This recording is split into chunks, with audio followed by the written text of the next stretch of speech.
then won a major race. It won the 2011 Bathurst 12 Hours, and it won the 2013 International GT Sprint Championship. So the US team have had such success over the years in different models of different manufacturers, as well as you said, Porsche, Audi, the Bentley name, which had some Audi background, but it was the Bentley Speed 8 that we'd seen go up the hill just now, and yet there's also a slightly different style, the Audi R8 LMS in its GT3 category, also extremely successul for the US team. It's quite fitting to see them all go up a hill climb, because Reinhold's actual driving career began back in 1962 at his local hill climb race, and he'd won 2 German championships in that category by 1967, so it's quite fitting, but from one legend over to another, Ben. So now we are celebrating some of the Niki Lauda time in Formula 1. And we're looking at Adrian Newey is driving the 312 B3, which is lovely to see. Adrian Newey, the brilliant Formula 1 designer, and we'll be seeing plenty of Adrian Newey cars out on track. But the lovely thing is, Alice, that he has a fandom in his heart for any Formula 1 cars, for any ability to drive one. And this is not a car he designed, of course, Ferrari 312. Mauro Foggieri was the great designer for Ferrari in those days. It's lovely to see Adrian in it. Yeah, and I'm sure he'll be loving every second putting the 3-litre V12, a flat V12, through its paces up the hill. And as you said, we will be treated to see plenty of Adrian's cars going up the hill over the course of the weekend, and particularly tomorrow for our Red Bull moment. But this is a tribute, of course, to the 3-time Formula 1 champion Niki Lauda. 50 years since Niki won his first F1 race, which was all the way back in 1974 at the Spanish Grand Prix. So another of the Mercedes heading up the hill now as well, and this one is the Sauber Mercedes. I mentioned actually the C9, so this is when Mercedes kind of got themselves back into top-level international sports car racing as the Sauber team, initially under the Sauber name, but then Mercedes building up the confidence to put their name back into it, because they were already involved in the partnership with the engineering firm. And this C9, it won all but one race in the World Sports Prototype. But look at the onboard. This is lovely to watch with Kenny Atchison at the wheel. Yeah, heading through Moulton. Would have been great to stay on board. See the bit of bodywork rattling as he went over the bump on the exit of Moulton there. There we go. Let's take a listen in on the ride up the hill with Kenny.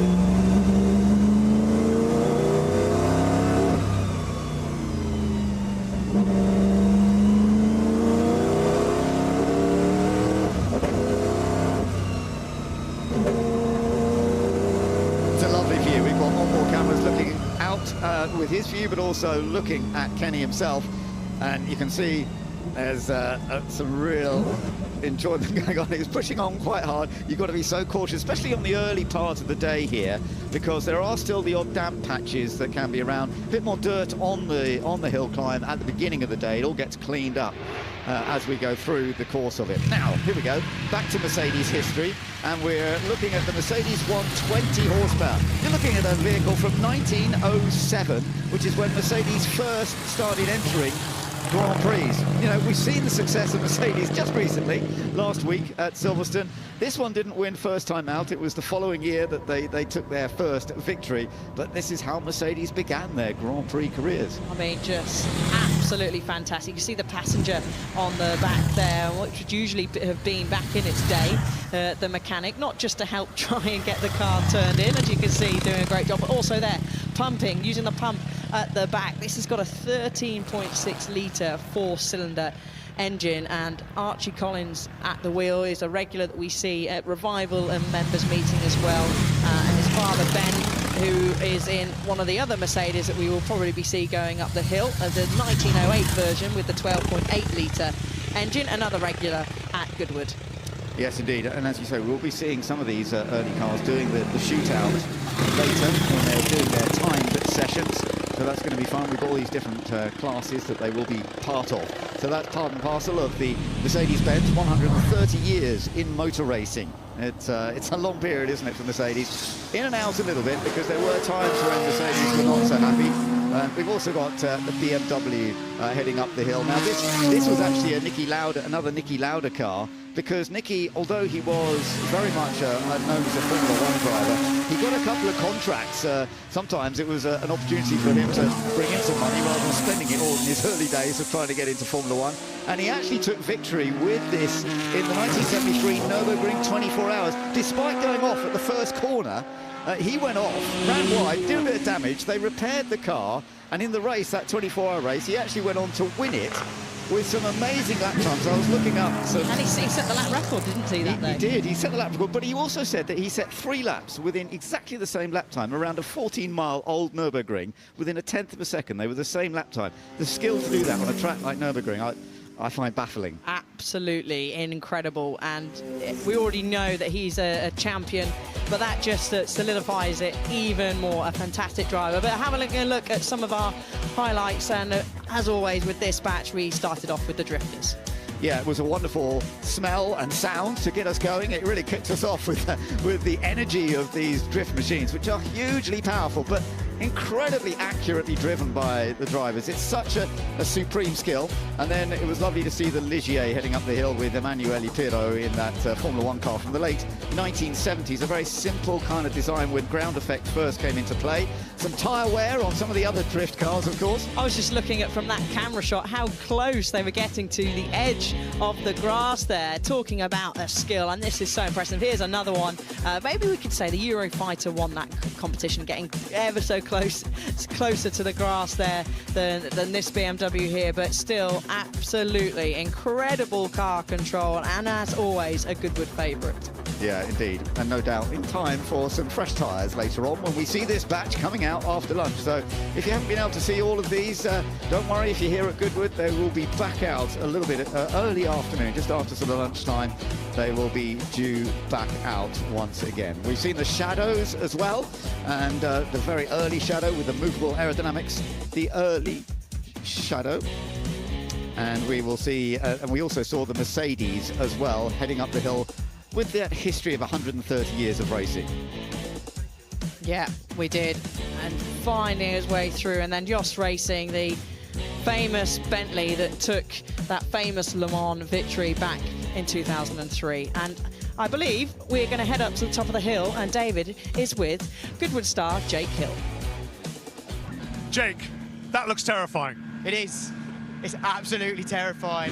What a stupid, brilliant car it is. I love it.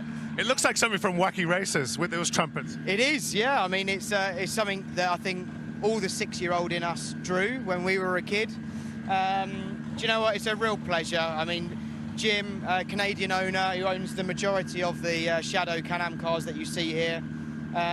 Real pleasure that him and Kyle Tilley, who runs Era Motorsport, have invited me to drive it alongside the Skyline this weekend. But yeah, I mean, look, we got front tyres off of a 6-wheel Tyrrell, which are pretty cool. They look like go-kart tyres. That's because they basically are. And we've got just shy of 900 horsepower with that big block Chevy. So it's an absolute monster. I love it.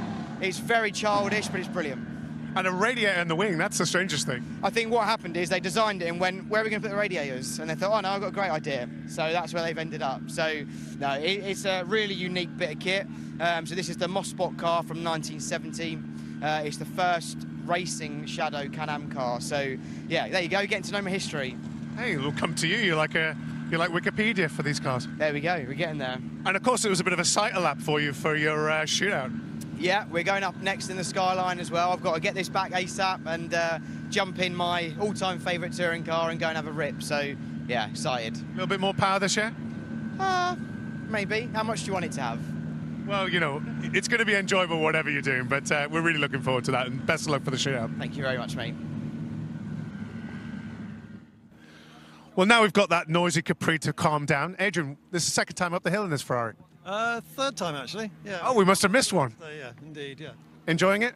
Lovely. I mean, to be driving Nicky's old car, his championship-winning car, is so special. It really is. I knew Nicky quite well, and so to be in here, sitting in the same seat, and just trying to think what he must have been experiencing and how he's prepared himself before the start and everything, really special. As you say, I mean, I can't believe it's 5 years since his path, but it's really nice to be celebrating his life this weekend and seeing all these wonderful cars going up the hill. No, it's absolutely amazing and a very fitting tribute to him. I know obviously you're not going at 10/10 up the hill, but what's it like to imagine racing a car like this in period? I mean, it's a completely different thing to what you're designing these days. Yeah, I mean the cars are so different, but I mean I love these cars. You know, I kind of grew up. Kind of the Lotus 49 from 67, 68 was the first car I really sort of started to look at it, and then by the time we got to 74, this car, then I was kind of 15. I did a painting of it actually for my art project, and you know, look at the engineering back then. I think the thing is, it must have been a fascinating era to work in, because on the plus side, you had a rule book which was about 2 pages, but the budgets are relatively small, and I think much more importantly, you didn't have the research tools, so everything was on the designer's part was done primarily on gut instinct. Wind tunnels was just starting, so it must have been fascinating.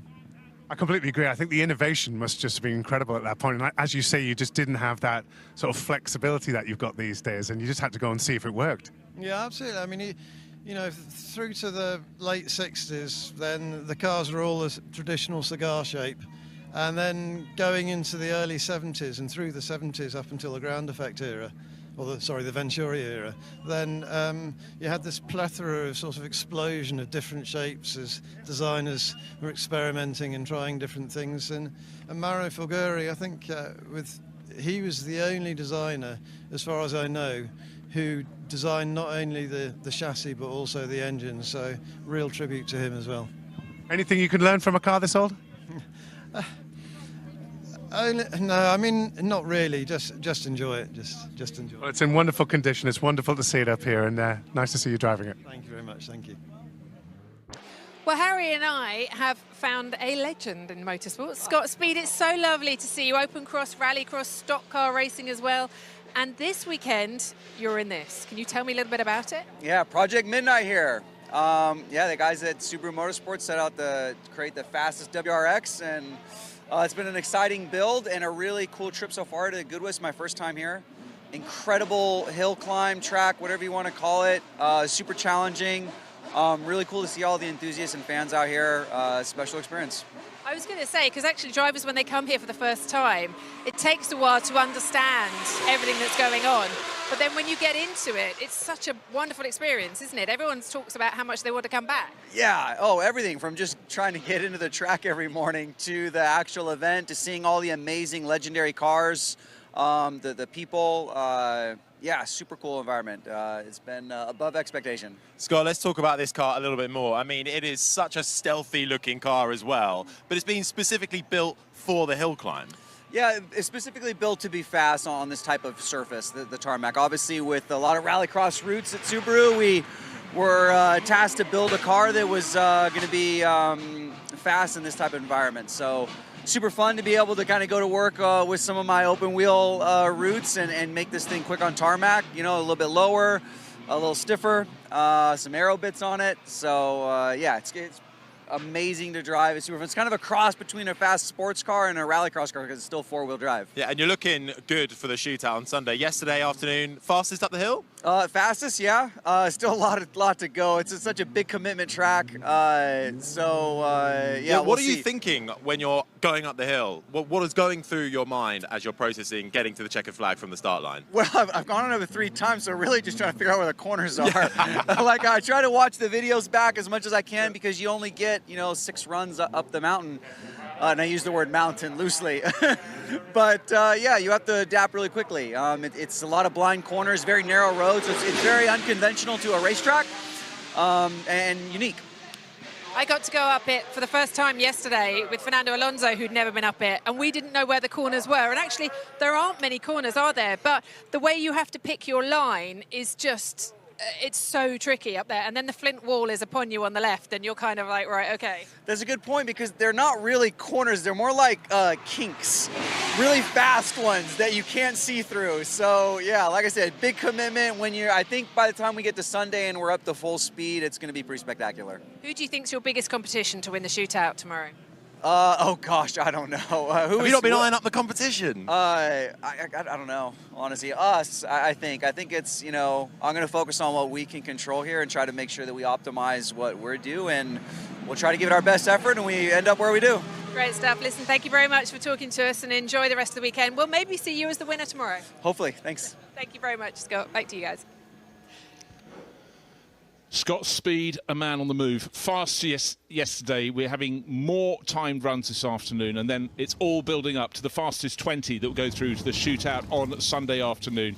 They got their eyes in, but the hill is in much better condition this morning. Yesterday it was greasy, there was rain overnight, but it's drying all the time. Let's hope it stays that way, Alice. Yes, I think it's meant to. Look at that. We can see beautiful blue skies, a little bit of cloud. I'm not good with my clouds, so I'm not going to try and say which ones those are, but weather's looking fantastic all day for everyone that's come here and for the drivers. As you said, Bruce, the shootout later on, track will be better, and they would be pushing hard, but they know that they need to push even harder today. We will class, have them in classes, of course, and we will crown the individual class champion of going up the hill today, but they all really want to make sure they're in the main shootout tomorrow to be the fastest over the entire weekend up the hill.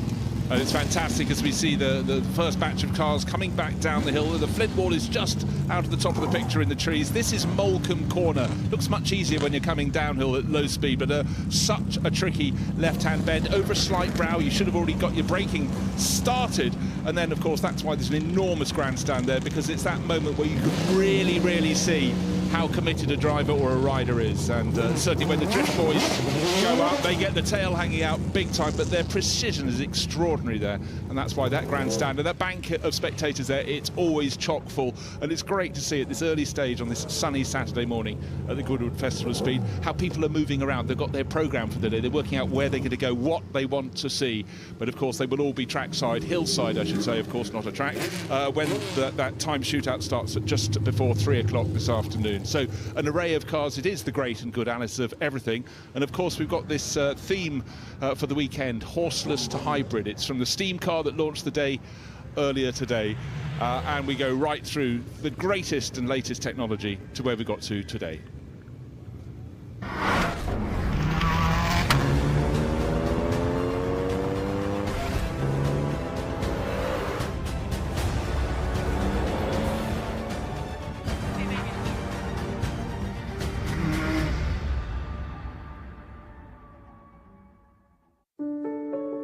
Good gut health affects every...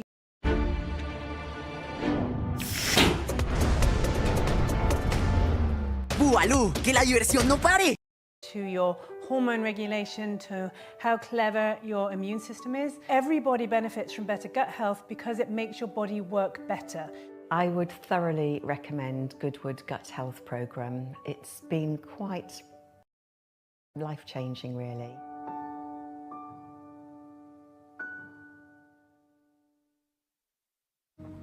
How do you... Classicism would say it's all about form and craftsmanship, while surrealism would find all of this quite, well, surprising. After all, it's about creating the icon of a new movement. Welcome to Forwardism, the all-electric BMW i7.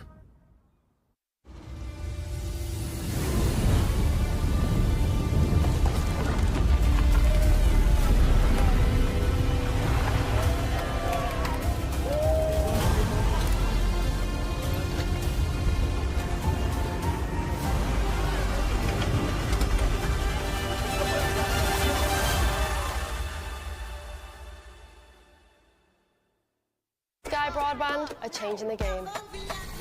We live in a society where 47% of UK gamers are women. Yet they only make up 5% of esports pros. This needs to change. 2 tournaments, 1 final. The UK's first of its kind, with pro contracts and Skyfall Fibre on the line. We're on the lookout for women on their path to pro. Join us and compete in Races E-Series, Soccer E-Series, all leading to secure a place at the Women's Esports Finals. Sky Broadband is built to power the pros. Okay, burn it, burn it, burn it! Everyone's in vintage clothes. There's cars. If you're a petrol head, you're going to absolutely love it. One thing Goodwood's done this year is saying, look, rather than throw things away, let's reuse things and repair them. I always say to everyone, whether you like motorsport or not, you won't have a bad time. It is the best event in the world. Attention to detail is like nothing else. It's the shopping, it's the fanfare, it's the look, it's the period aspect. That is what the Goodwood Revival is. It's just a fantastic day out.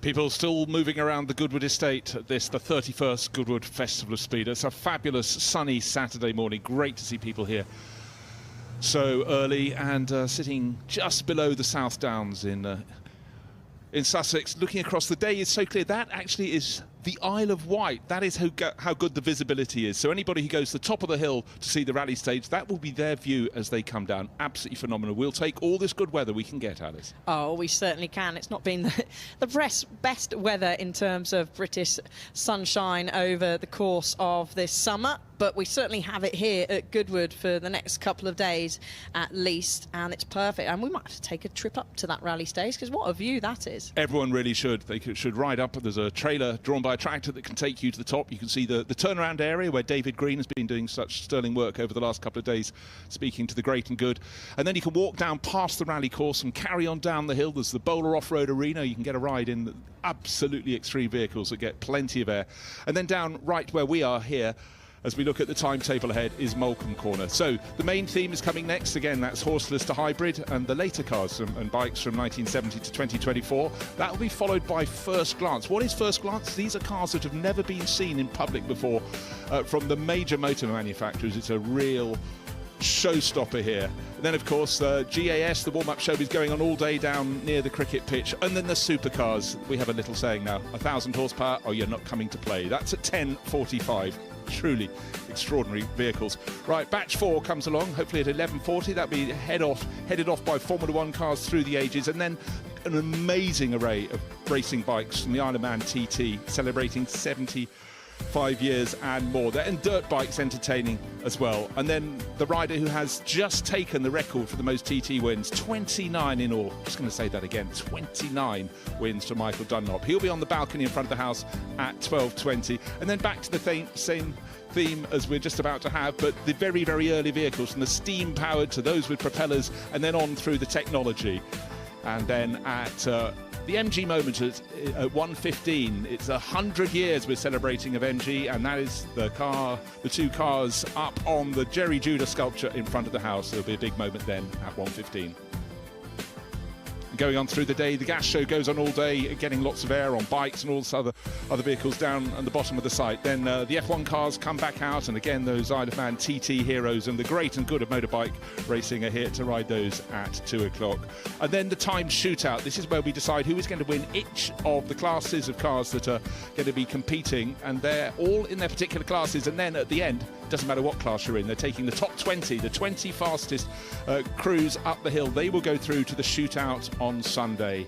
Gilles de Ferran, friend to so many, Indy 500 winner, working with McLaren, died at the end of last year, and he was a huge friend of Goodwood, so and a good friend of mine as well. So 310, a celebration of his illustrious career.